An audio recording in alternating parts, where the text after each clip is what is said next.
श्री चैतन्य महाप्रभु के कुछ चरित्र ऐसे हैं जिसको जानने से ये बात पता चलता है कि श्री चैतन्य महाप्रभु भगवान है। और उस चरित्र को सुनने के बाद यह भी बात पता चलता है कि सरस्वती देवी भी इस बात को पुष्टि करते हैं कि हाँ, भगवान श्री कृष्ण जी के ही भक्ति करना चाहिए। अपना एक भक्त को ये उपदेश देते हैं, इसी को जानते हैं। इस कथा के माध्यम से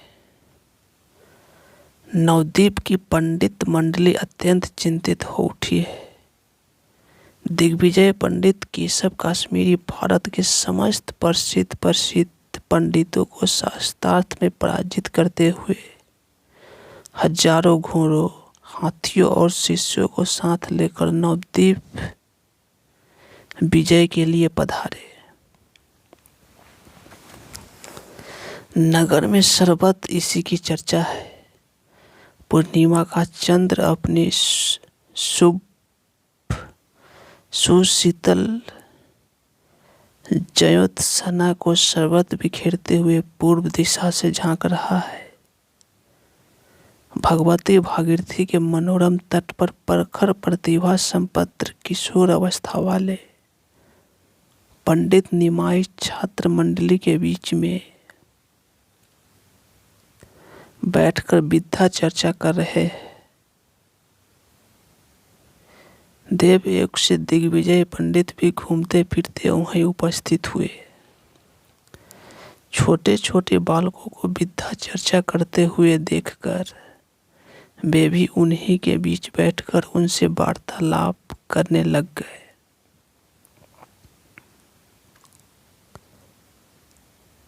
उन्होंने निमाय पंडित से पूछा, तुम्हारा नाम क्या है? क्या पढ़ते हो? निकट बैठे हुए एक छात्र ने उत्तर दिया, यही हमारे निमाय पंडित है। दिग्विजय पंडित पहले ही निमाय पंडित के संबंध में कुछ सुन चुके थे। वे उनकी प्रतिभा देखकर कुछ सहम से गए। निमाय पंडित ने बात बदलकर दिग्विजय पंडित से पापनाशनी गंगा का महात्म्य वर्णन करने के लिए कहा।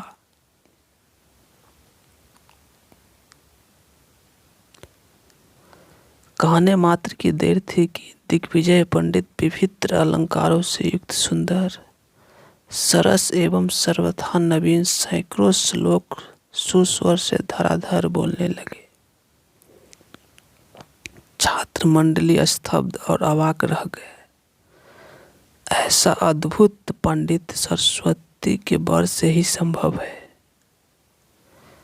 अपनी प्रतिभा की धाक जमाकर दिग्विजय पंडित गर्व से छात्र मंडली की ओर देखने लगे। परंतु उससे भी आश्चर्य की बात यह हुई कि अति छी प्रताप से कहे हुए सर्वथा नवीन श्लोक के बीच का एक श्लोक उच्चारण करते हुए निमाई पंडित ने दिग्विजय पंडित से उक्त श्लोक के दोष गुण विवेचन करने के लिए निवेदन किया। दिग्विजय पंडित ने मन ही मन विस्मित होते हुए भी ऊपर से कहा, दिग्विजय पंडित के श्लोक में केवल गुण ही गुण होते हैं, दोष नहीं। और साथ ही साथ उसके 5 गुण भी बतलाए। निमाय पंडित ने उक्त गुणों के अतिरिक्त अन्य 5 गुणों को और अनेकों दोषों से मुख्य 5 दोषों को दिखलाकर दिग्विजय की बोलती बंद कर दी। दिग्विजय की प्रतिभा मलिन हो गई।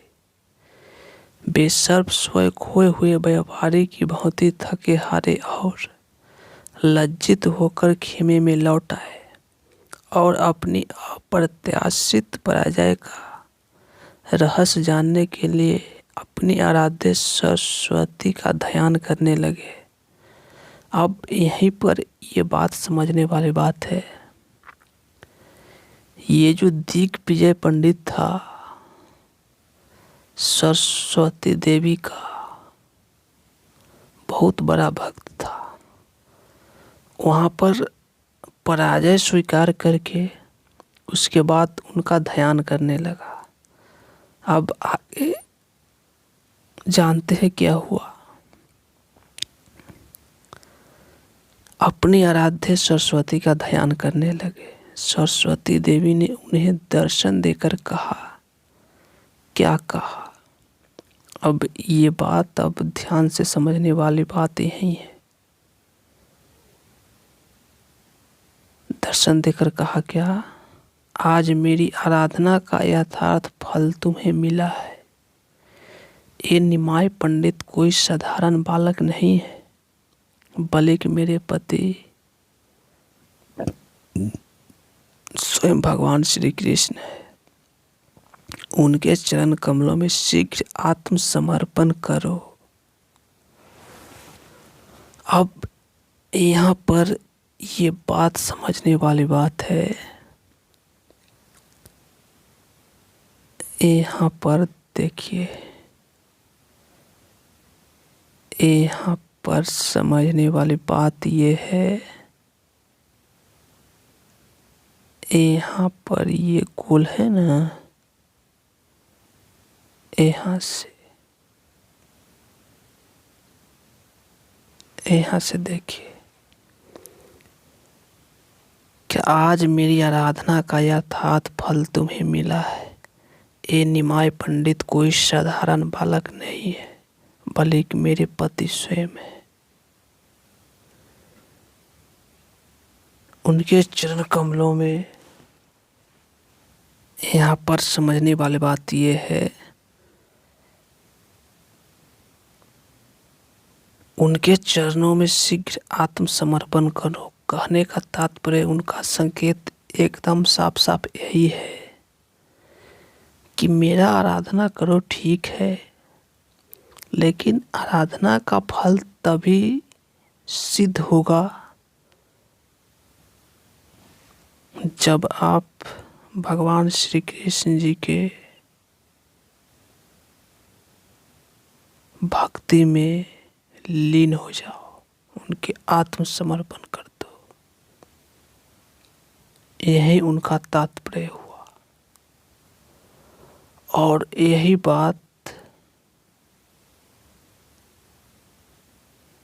समझने वाली बात है। यही सबसे बड़ा बात है समझने वाले। आप किसी भी देवी देवता के पूजा करिए, लेकिन अंतिम उसका उद्देश्य यही होता है कि आप भगवान श्री कृष्ण जी के चरणों तक पहुंच सके। यही इसका तात्पर्य है।